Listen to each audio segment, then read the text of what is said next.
Oi, gente, eu sou Manu Maciel e eu tô aqui num dos palcos mais sagrados do mundo pra chamar você pra assistir a nova temporada de Curiosidades da Comédia.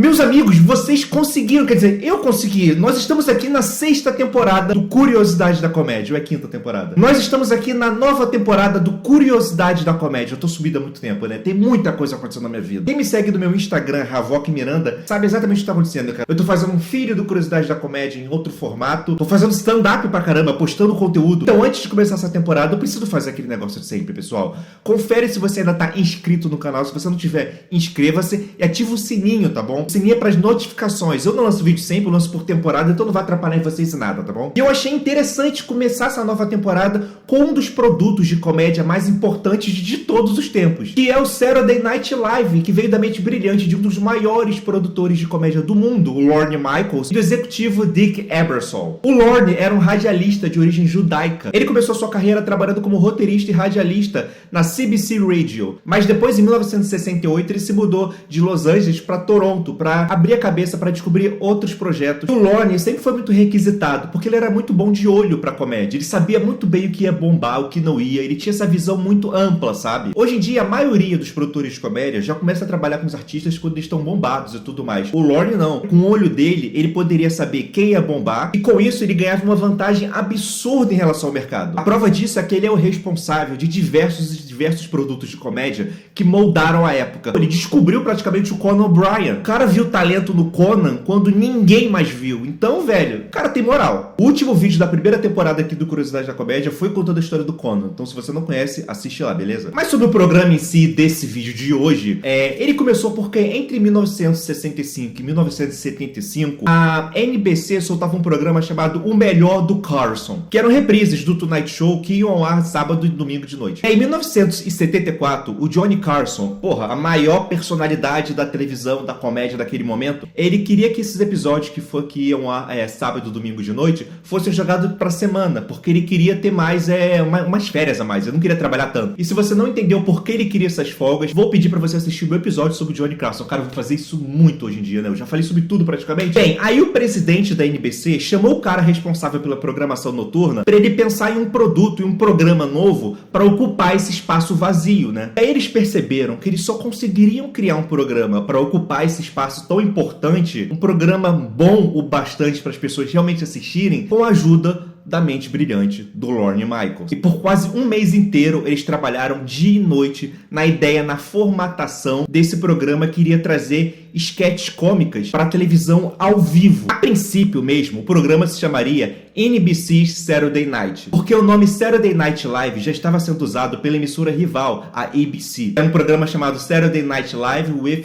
Howard Cosell. Em 76 esse programa foi cancelado e eles conseguiram comprar o nome e ficou tudo bem. E aí em 1975 o programa estreou. Só que ele não foi um sucesso absurdo não, tá? Na realidade o programa foi quase cancelado no primeiro ano, porque realmente esquetes ao vivo era uma parada muito nova, as pessoas demoraram um pouquinho pra se acostumarem. Por conta disso a audiência começou bem baixa, mas o Lorne brigou com a alma dele pro programa ser mantido, porque como eu falei, ele é um cara que ele consegue visualizar algo que vai bombar, algo que vai dar certo. Ele trabalhar com pessoas que só pensam no dinheiro instantâneo não dá certo, não é assim que a mente dele funciona. Nesse meio, o que vale real é a visão a longo prazo. Então ele ficou fazendo diversas reuniões, explicando a demografia, como aquilo ia crescer, e foi convencendo aos pouquinhos os caras, que estavam meio descrentes assim, mas era o que ele tinha que fazer, ele lutou pra isso. E o programa no começo se manteve muito pelos grandes nomes que seriam os convidados a apresentar o programa. Tinha várias celebridades que apareceram no programa, tinha os monólogos super engraçados que no futuro se tornariam a marca registrada do programa. Inclusive, o primeiro monólogo foi feito por ninguém mais e ninguém menos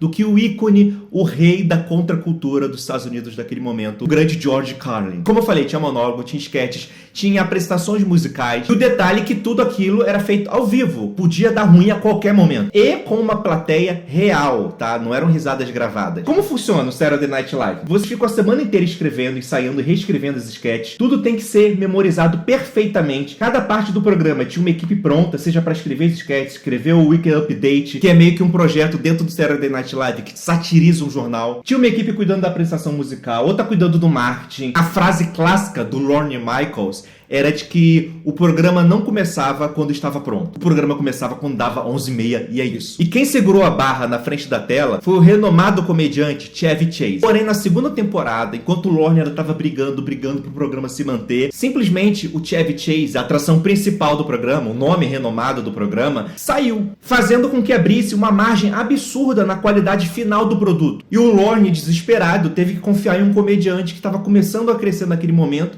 mas que não tinha tanta experiência assim com televisão, chamado Bill Murray, que rapidamente se adaptou a esse mecanismo, essa engrenagem da Matrix e se tornou a estrela do programa. E o Lorne Michaels, tadinho, não tinha mais vida, porque a vida dele era o programa, era um trampo enorme fazer essa engrenagem rodar. O cara não tinha tempo para relações familiares, lazer, descanso. Em maio de 1980 foi meio que o ápice do que ele aguentou, sabe? O programa já estava indo bem, então ele sentiu que aquele poderia ser o momento dele tirar umas férias, sabe? Deixar o programa em ato por 1 ou 2 anos, para ele lembrar o nome da esposa, para ele poder ver os amigos, relaxar um pouco e pensar em outros projetos também. Porque o mundo, a gente, meio que só vê o programa pronto, tá ligado? Mas a semana deles é praticamente um inferno, cara. Como vocês sabem, eu sou muito amigo do Rodrigo Fernandes, o Jacaré Banguela, né? E ele passou uma semana com os caras do elenco do programa pra entender e depois vir pro Brasil pra produzir aqui a versão brasileira do programa. Então ele me explicou mais ou menos assim, só pra ter uma noção de quanto trabalho os caras fazem. Olha só. Segunda-feira tem reunião com o Lorne Michaels, roteiristas, elenco e o artista convidado e o agente dele, pra apresentar todas as ideias de sketch e tudo mais, saber o que o artista pode ou não fazer, ter essa noção, sabe? Depois deles entrarem num consenso sobre quais sketches vão pro ar, os roteiristas viram a noite escrevendo e reescrevendo as sketches. Aí terça-feira tem leitura de sketch em uma mesona gigante. Todo mundo faz o que chamamos na comédia de punch-up. É um brainstorm pra encaixar cada vez mais piadas em algo. Aí eles fazem isso e aí na quarta-feira eles fazem a confecção dos cenários e figurinos. Quinta-feira é o dia de ensaio até todo mundo memorizar tudo. Sexta é ensaio com figurino e cenário e possivelmente uma direção mais a fundo do programa, sabe? Sábado, o dia do programa, tem ensaio à tarde, gravação ao vivo com plateia das 19 às 20h30 pra ter tudo em ordem. E sim, antes eles gravam com uma plateia real de outras pessoas, assim, só pra ver quais sketches têm mais graça, menos graças, quais sketches vão cortar, quais momentos riram mais, riram menos. E nesse meio tempo, nada impede de imprevistos rolarem, então tem que estar todo mundo ligado. Pra 11h30, eles conseguirem gravar ao vivo o programa perfeitamente, no melhor formato possível. E não se esquecer que entre os poucos minutos de comerciais, tem que estar todo mundo correndo pra mudar cenário, pra mudar figurino. Vocês entendem por que eu falei de engrenagem ainda há pouco? É uma grande engrenagem onde cada um tem a sua função. Se uma pessoa não faz essa função, vira uma bola de neve e estraga tudo. E fazer essa engrenagem rodar era o trabalho principal do Lorne Michaels. Então agora vocês entenderam por que o Lorne precisava urgentemente de férias. Então ele indicou 3 pessoas para o substituírem nesse 1 ano, 2 anos sabáticos que ele ia tirar. Tom David, Jim Downey e o grande Al Franken. Antes de contar a próxima parte, eu preciso contextualizar vocês de uma coisa. O Lorne Michaels nunca teve uma relação muito boa com os presidentes da NBC, principalmente com o Fred Silverman, presidente da época. O Lorne Michaels tinha certeza que se o programa não tivesse vingado, ele teria sido mandado embora, porque os caras não queriam perder tempo mesmo. O cara nunca foi de responder as ligações do Lorne, mas pelo menos, tipo, as férias vão rolar. Tipo, isso daí eles já tinham conversado, era certeza. Mas aí o Al Franken, ele fez uma das coisas mais absurdas que já aconteceram no meio da comédia, e talvez no meio da televisão como um todo também. Esse ato, ele é conhecido no meio da comédia como o ato mais cruel de assassinato de reputações da história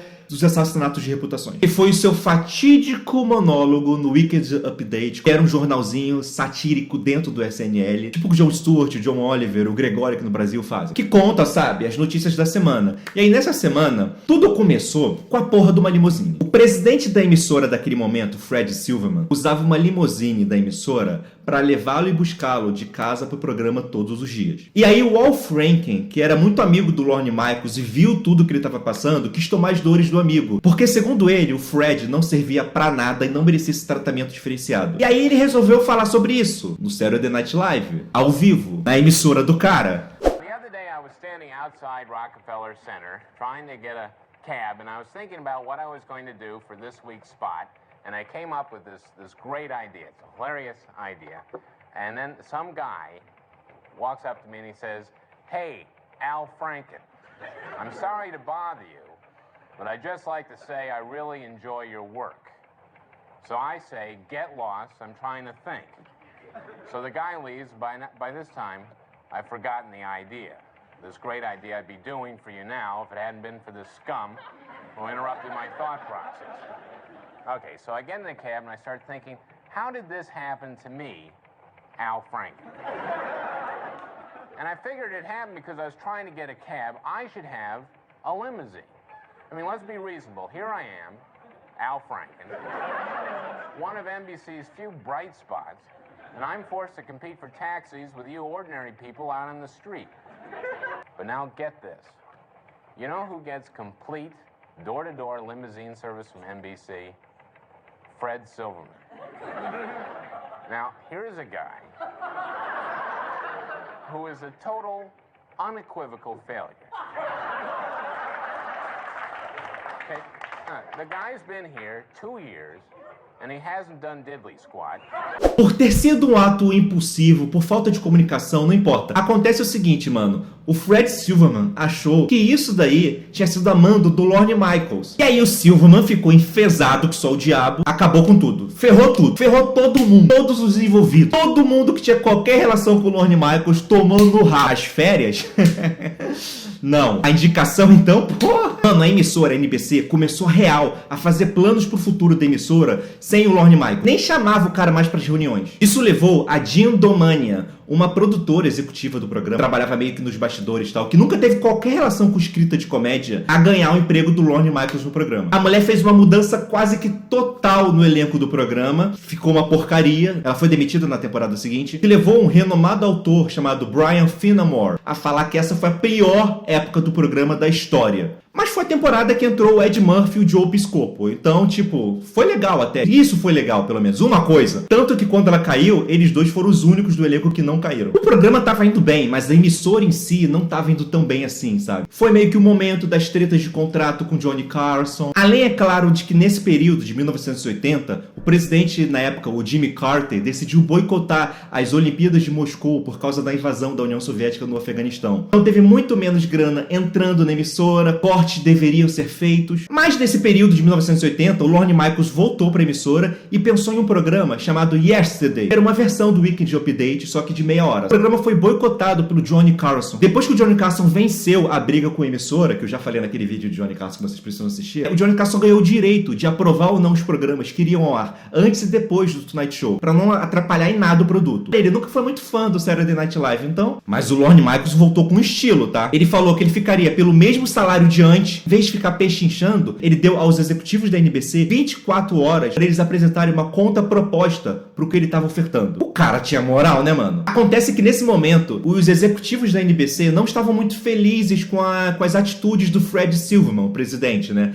O cara tava com a corda no pescoço. O cara tava tão desesperado que ele desmarcou essa reunião com o Lorne Michaels para pensar em uma forma de se manter na emissora. Sabe quando você mata a aula no colégio, na faculdade, para estudar pro colégio, pra faculdade? Foi isso que ele fez. O Lorne, que já tinha o contexto desse cara sendo babaca com ele, não sabia que o motivo era algo tão importante assim, então ficou puto da vida. Porém, logo no dia seguinte, o Fred Silverman ligou pro Lorne Michaels. Pela primeira vez, ele que ligou procurando o cara, ofereceu ao Lorne mais dinheiro, mais programas no horário nobre. Ele ofereceu qualquer coisa para que eles continuassem o programa, porque ele já viu o potencial do programa e sabia que aquele programa, o dinheiro daquele programa poderia salvar a pele dele. E ali que o Lorne Michaels realmente percebeu o quão importante ele era para esses caras. Em 1987, eles conseguiram o que seria o Dream Team, o time dos sonhos da NBC, do Saturday Night Live, tendo humoristas em ascensão como Chris Farley, Chris Rock, Mike Myers, Dave Spade, Adam Sandler. E aí o programa só foi decolando cada vez mais. O que gera um sucesso, virou um fenômeno. E um aspecto importante do Saturday Night Live, que é uma característica do Lorne Michaels, é que ele sabe exatamente como hypar cada assunto. Eles sabiam quem chamar como convidado, qual era o hype da fama dos caras. Eles conseguiam prever sucessos, como por exemplo, eles chamaram o Tobey Maguire para apresentar o Saturday Night Live meses antes de Homem-Aranha 1 ir ao ar. Mano, os caras simplesmente sabiam que esse filme ia estourar. Às vezes eles pegam atores que interpretaram personagens icônicos e tentavam tirar alguma coisa dali para atrair os fãs desse personagem, como foi o caso com Zac Efron, que voltou ao Saturday Night Live interpretando aquele personagem icônico que ele fez na época do High School Musical. Foi uma performance, um discurso meio como se o personagem dele tivesse voltado da faculdade para contar como o mundo real funciona fora daquele colégio onde todo mundo sai dançando a qualquer hora. No one sings at college. What? What? No. And from what I can tell, This is America's only singing high school. A questão é a seguinte, cara, o programa tem um legado absurdo, nomes incríveis que viraram estrelas de Hollywood, começaram ali. É um programa que ajudou a moldar o formato de sketch pro mundo inteiro. E é um programa onde todo comediante dos Estados Unidos sente que precisa participar em algum momento. Pessoal, meus amigos, esse vídeo deu um trabalho absurdo. Tive que assistir 2 documentários, ler um livro aqui. Então vou pedir pra vocês, por favor, cara, deixa uma curtida aqui no vídeo, tá bom? Deixa um comentário com o que vocês acharam da minha volta. Isso ajuda de verdade esse canal. E se você não é inscrito, clique no botão inscreva-se e me siga no meu Instagram pra ver tudo que eu tô fazendo na minha vida paralela aqui fora desse quarto, que é Havok Miranda. Vocês foram muito legais assistindo até aqui, pessoal. Muito obrigado de verdade por estar aqui me incentivando a continuar aqui o Curiosidade da Comédia. Então a gente se vê no próximo vídeo, beleza? Tamo junto. Valeu, fui, tchau!